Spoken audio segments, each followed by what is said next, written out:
should stay at the start of every morning. And that's right at Good Morning America. We're right here, and we got you. We got you. Good morning, Augusta. This is Powerball Good Evening America. I'm Laura Johnson. Tonight we have another life-changing jackpot for you. It's worth an estimated $133.9 million. So get those tickets out. Let's play. That first number up is 24. Followed by the number 63. Tonight we're going to meet the Powerball 14, who won $50,000 playing Powerball. Now for the rest of those numbers, we've got 43, 25, rounding it out with 52. Your Powerball number tonight, good luck everyone, is 21, and your Power Play multiplier is 2. As you all know, the last several days have been very, very cold. It's also been pretty sunny and dry, but things are completely different now. The clouds are taking over. It's also getting much warmer, and we'll have a rain chance each day starting tomorrow. All those details coming up.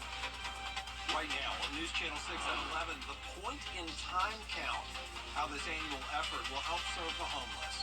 Also ahead, the search for Damon Parrish continues, the latest on that investigation, and why some Georgia lawmakers say we have too many lawsuits, what they're trying to do about it. As your News at 11 starts now. Live from Television Park, this is WJBF News Channel 6 at 11. Good evening, everybody. I'm Brad Means. Thanks for joining us. As coverage you can count on begins with the annual point-in-time count. Nikita Dennis, live in our satellite news center now to cover the effort to serve those who are homeless. Nikita? Yeah, Brad, this is an important time of the year for the Homeless Task Force, making sure people have the resources and shelter they need.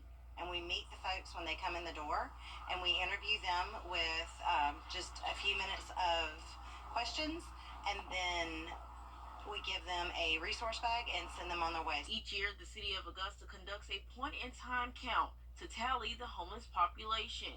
On day one, shelters including the Augusta Rescue Mission, Garden City Rescue Mission, and the Salvation Army have done surveys with each person who walks into their facilities. Throughout the night, volunteers will be out to survey people in the area who may not seek shelter. So in this count, what we're looking for is to get a clear picture of what homelessness looks like as a body in our area. So we want to know how many people are experiencing homelessness in Augusta, Georgia, and then how many are from here, how many have experienced more than one episode of homelessness. That often allows us to offer more resources, maybe prepare better for the next year, especially during the winter seasons. And just the information, the data is great for allowing us to help clients better. It will also help the Homeless Task Force to apply for grants. So it's not just for the city of Augusta to do their applications, but it's also for the nonprofits in our area. We use that data to apply for grants to further serve the homeless here in our area. Many shelters throughout Augusta experience overflow during the year. Jones says this count will allow them to navigate that. Our shelter can house about 24 men nightly, and we can be full during the winter times. On average, we're about 15 or 20 people who check in for overnight shelter. The pit count will end on the 31st. Live in the Satellite News Center, Nikita Dennis, WJBF News Channel 6. Georgia state lawmakers back in session in Atlanta. Agriculture Committee, they'd work on it and finalize things from there.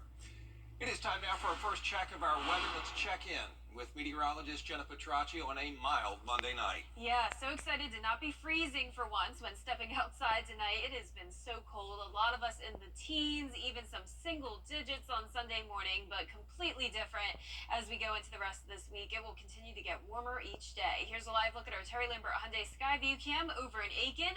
Pretty pleasant conditions for now. You can't tell, but it is pretty cloudy outside. Our high today was 57 degrees. We had some sunshine in the morning. Clouds gradually increased throughout the day. In our low this morning, very, very cold at 20 degrees, a whole 15 degrees below our average. Right now, much warmer than it was 24 hours ago, seeing temperatures anywhere from around 10 to 25 degrees warmer. So right now we're seeing a lot of 40s, 46 in Augusta, 46 as well in Bardwell, 48 in Millen, but still at 50 in Swainsboro, 41 in Crawfordville, and 39 in Lincolnton. So we do have a pretty big spread tonight, anywhere from those upper 30s to low 50s. Winds are coming in from the northeast, a little bit breezy in some spots, 7-mile-per-hour wind in Aiken, 8 in Gibson, just 5 in Thompson and Augusta. Now, satellite and radar is showing the dense cloud cover across our region, but no rain at this time.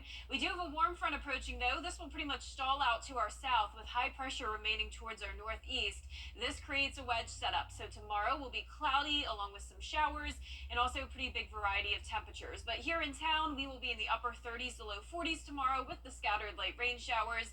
We'll see a rain chance each day this week, and we're also warming up each day. It is a very changing forecast with some tricky conditions, though, so I'll break down all those details coming up in the full forecast, so stay with us. But back to you, Brad. All right, Jenna, thank you. The search for a missing Augusta man now in its third week. 31-year-old Damon Parrish, last seen January 8th on Mill Street. Here's Graham Lee. For him to go missing is just unfathomable, because I don't understand, A, who would want to harm him, and B, how does nobody not know anything? Those are the questions the community has been asking since 31-year-old Damon Parrish went missing 2 weeks ago. Close friends say he's the last person they would expect to disappear. He wasn't an arrogant person. He was not an aggressive person. He was not an antagonistic person. I've never known him to be any of those things, so I can't imagine why anybody would want to bring any sort of harm to him. The sheriff's office says his mother reported him missing on January 10th after he'd been gone for 2 days. Authorities found his car in the parking lot at a nearby church, but there was no sign of him.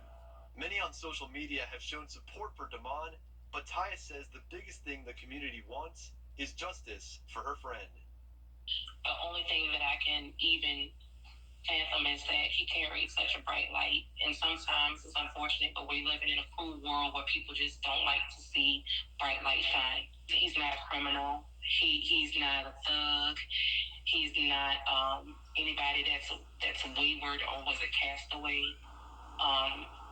He was really a gentle giant, and he had a heart of gold, and we want justice for him. And we do want to remind you that Caleb White is wanted for questioning regarding Damon's disappearance. If you have any information on White or Parrish, contact any violent crimes investigator at the Richmond County Sheriff's Office. Major road work set to start this week in Grovetown has been delayed again because of weather concerns later this week. It was supposed to start January 25th, but they pushed it back to February 8th, and that is when exit 190 will be closed. That includes Lewiston Road between I-20 and William Few Parkway, and Horizon South Parkway between I-20 and Gateway Boulevard. Detours will be in place, and the work should wrap up February 12th. Georgia state lawmakers talking about tort reform. Today, the White House announcing it is forgiving nearly $5 billion of student loan debt. That's going to affect about 73,000 student loan borrowers. About half of them are teachers and nurses and firefighters and others in those service industries who've been on the Public Service Loan Forgiveness Program for 10 years. The Masters now hiring for this year's tournament. If you are interested, there's going to be a job expo this Saturday from 9 in the morning till 1 p.m. at the Legends Club on Washington Road. You can talk with representatives from the tournament. You can learn more about the jobs that are available. The 2024 Masters, April 11th through 14th at Augusta National Golf Club. We'll be right back. With a look at the forecast from Jenna. Also, I have the impact fireworks may have had on your pet and how to keep them safe. We'll be right back. This is going to be a Power.com today. News Channel 6 invites you to take your cooking to the next level in the kitchen with Miss Darlin. Check it out now at WJBF.com. The Live Viper 6 Skyview Network, sponsored by Terry Lambert Hyundai. Now, your most accurate accurate forecast with WJBF Live Viper 6. Welcome back. Now I want to start out with a school shout out. I had a whole bunch of little 4-year-olds come visit me at the studio today. These were pre-K classes at Deansbridge Road Head Start right here in Augusta. Thank you guys so much for coming. I hope you had so much fun playing around on the green screen. But here's the live look now at our Terry Lambert Hyundai Skyview Cam at Augusta Regional Airport.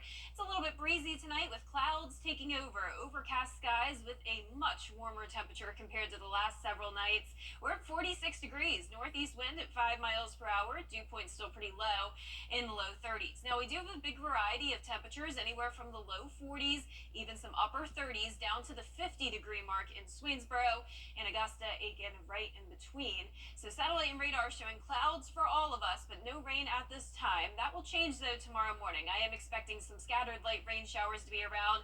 We have this system moving in. Warm front will be to our south and high pressure will be towards our northeast with a big bulk of rain. But as I mentioned, it will just be scattered and light tomorrow. A lot of that breaking apart.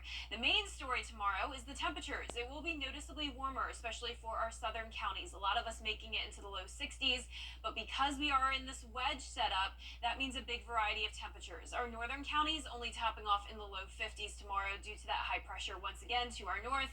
Warm front to the south trying to bring in the warmer air and all the moisture. Tomorrow, low 40s to start with the rain drying out though by the afternoon with temperatures climbing into the upper 50s in Augusta. Low temperatures taking a big climb as we go into the next several days. 30s tonight, 40s on Wednesday, 50s and then 60s. So pretty much climbing by 10 degrees each day. And then same situation with our highs. So upper 50s once again for tomorrow, at least for Augusta. As I mentioned, we will have a big variety.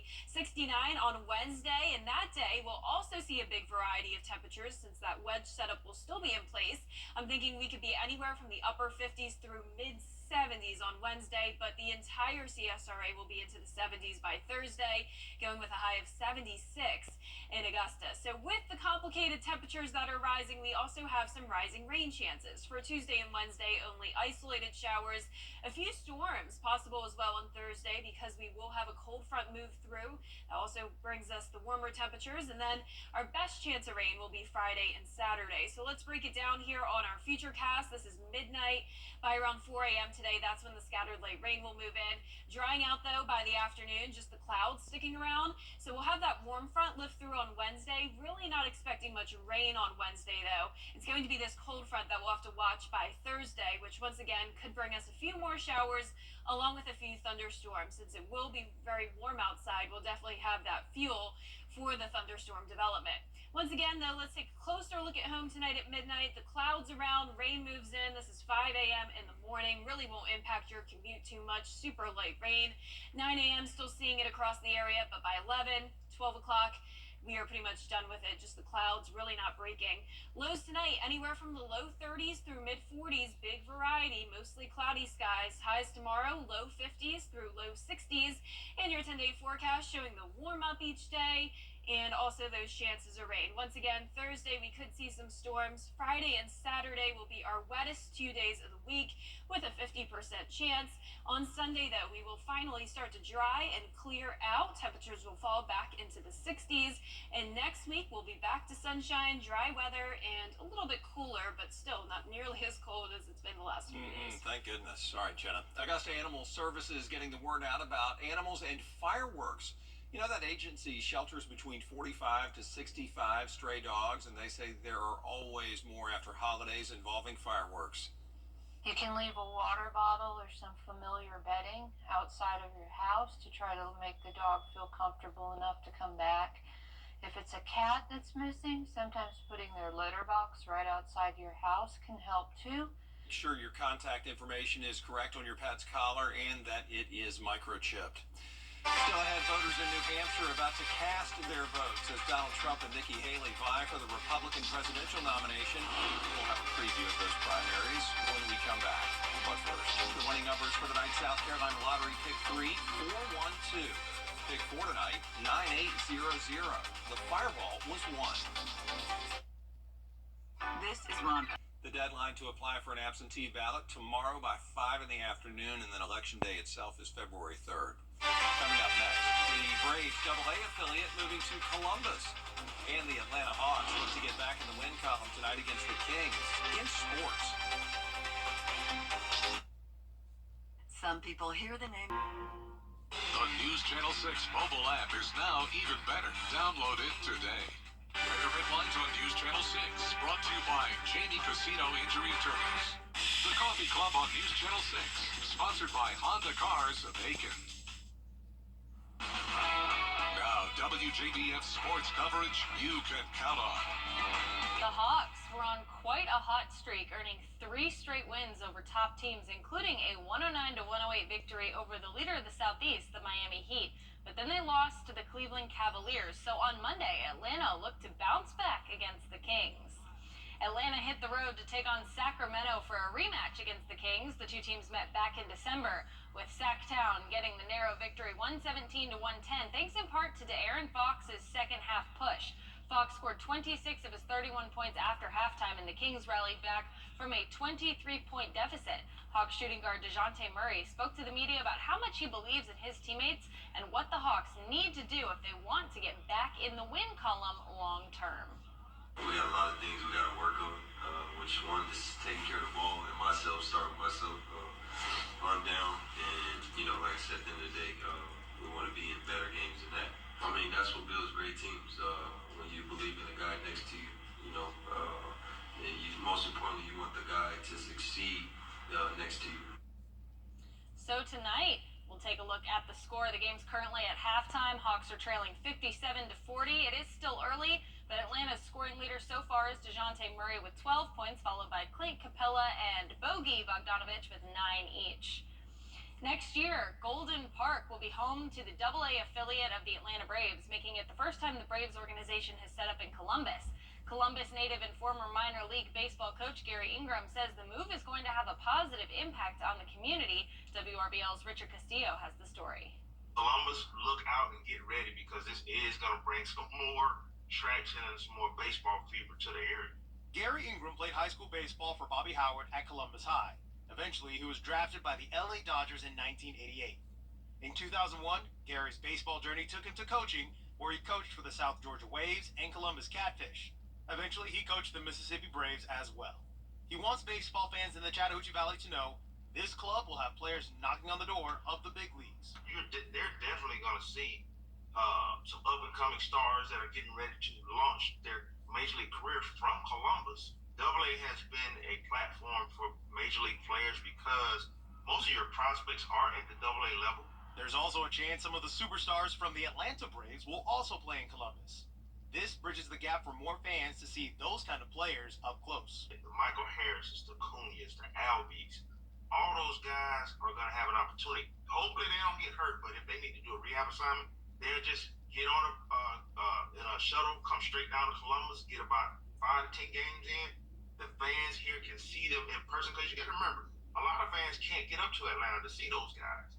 The Braves are the Atlanta Braves, and that name, just like the Dallas Cowboys, attracts people, especially baseball fans. And as you and I both know, there are plenty of Atlanta Braves fans in the city of Columbus, Georgia, and it's gonna be great. We can't wait for baseball season to be back. The Braves will open their season on the road against the Phillies on March 28th. That does it for sports. We'll be right back. Hi, folks. This is about the nomination for Celebrating Black Excellence 365, only on News Channel 6. Rashad Eason was scouring the wine aisle at Target recently when a Merlot caught his eye. The label said Josh Wine, and so he posted a picture of it on Twitter with a caption that told his followers to grow up and move on from Stella and Barefoot and look into Josh. And the jokes started rolling in. People couldn't see the difference between Josh's $12 wine and the others at those similar price points. One person said it's like driving a Hyundai and making fun of a Kia driver. I don't understand. Is Josh like not great or something? I mean, it's cheap, but We don't hate it. I've had it.